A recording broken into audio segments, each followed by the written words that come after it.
इनको वो भी अच्छे नहीं लगते थे। रोज अपनी पत्नी को क्यों इनको पहन के घूमती है, उनको दे दो, अंदर तिजोरी में रख दूं मैं। पत्नी कहती है तो सौभाग्य है, ये तो पहनने दिया कीजिए। महाराज कहते कहते 6 महीना हो गए, रोज टोकते। अब तो ये स्थिति में आ गई कि पत्नी के हाथ का भोजन नहीं करते थे। वो रोटी बनाती, बोले मुझे नहीं पाना, और अपनी दुकान पर जाके वो दुकान के बालक से कहते अपने घर से बनवा ला। दोनों भावना थी, एक तो नाराज थे पत्नी से कि गहने क्यों नहीं उतार रही है, दूसरा बढ़िया है घर का आटा बचेगा। इतने कंजूस। पत्नी बोली क्या करे, रात में बोली आप कैसे मानेंगे, बोली ये उतार दो जितने पहन रखे हैं। उसने कान के कुंडल भी उतार दिए, हाथ के कड़ूला भी उतार दिए, पाजेब भी उतार दिए, गले का मंगलसूत्र भी उतार दिया, सब बिल्कुल कोरी हो गई बेचारी। केवल नाक की एक नथ रहने दी उसने। बोले एक तो रहने दीजिए, कम से कम इससे पता तो चले कि मैं सौभाग्यवती हूं। भाई सारे गहने उतार देना मां के लिए अशुभ होता है।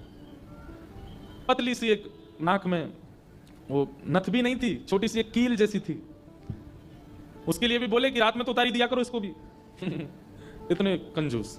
सब उतार दिया। पत्नी बेचारी साड़ी में और केवल एक नथ लगा करके मांग में सिंदूर भर के बिंदी लगा के ऐसे घूमती थी। शादी ब्याहों में जबरदस्ती नहीं जाते थे, एक दिन पहले अपने आप को बुखार में हूं ऐसा बोल देते थे, क्योंकि गहने निकाल के देने पड़ेंगे, पहन के जाएगी। इतने कंजूस।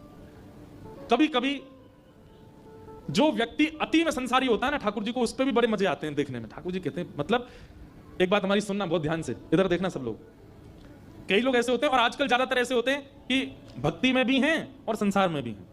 अभी उनको पता चला कि कोल्हापुर में कथा चल रही, तो कथा में भी आ रहे हैं, और 4 दिन बाद का उनका रिजर्वेशन भी है कि कब हमको क्लब जाना है, कब पार्टी करनी है, कब उल्टा सीधा खाना है, वो भी उनका फिक्स है। हमारी बात बहुत कान खोल के सुन लीजिएगा, ऐसों का उद्धार कभी नहीं हो सकता जो ना इधर के हैं ना उधर के। हम अपनी कथा में स्पष्ट कहते हैं, एक ठौर पकड़ो, या तो ठाकुर जी को ही पकड़िए, और संसार में अगर जाना बहुत रुचिकर लगता है तो उसी को ही पकड़िए, ये बीच में मत घुमा कीजिए। कथा हुई तो यहाँ आ गए, और कभी कुछ उल्टे सीधे काम हुए तो वहां भी चले गए। अब पी भी लेते हैं, खा भी लेते हैं, कथा भी तो सुनते हैं। ऐसों का तो कभी उद्धार नहीं हो सकता। इसलिए एक ठौर पकड़ो, या तो वहीं के ही रहो, पूरे खाओ पियो आनंद करो, या फिर कथा के ही रहो। वैष्णव हो जाने का कम से कम इतना तो आप पालन कर सकते हैं कि जहां भगवत चर्चा नहीं है, जहां भगवदीय लोग नहीं है, जहां पर ऐसी व्यवस्था नहीं है, वहां से थोड़ा परहेज करो, वहां नहीं जाना है। आपको क्या पता कौन सी व्यवस्था, कौन सा भाव आपके चित्त को परिवर्तित कर दे। तो इसलिए हमारी प्रार्थना है, ये बीच के मत रहिए, इधर उधर घूमते रहते हैं, एक तरफ जाइए, एक तरफ पकड़िए। संसार अच्छा लगता है तो पूरे पूरे जाओ वहीं पे। तो कभी कभी ठाकुर जी पूरे पूरे संसारियों पे भी ठाकुर जी रीझ जाते हैं। ठाकुर जी बोले भाई ये ब्राह्मण देवता बड़ा बहुत अच्छा लग रहा हमको। क्यों? बोले इतना कंजूस तुमने कभी नहीं देखा, बहुत भयंकर कंजूस है। ठाकुर जी का मन आ गया उस पर।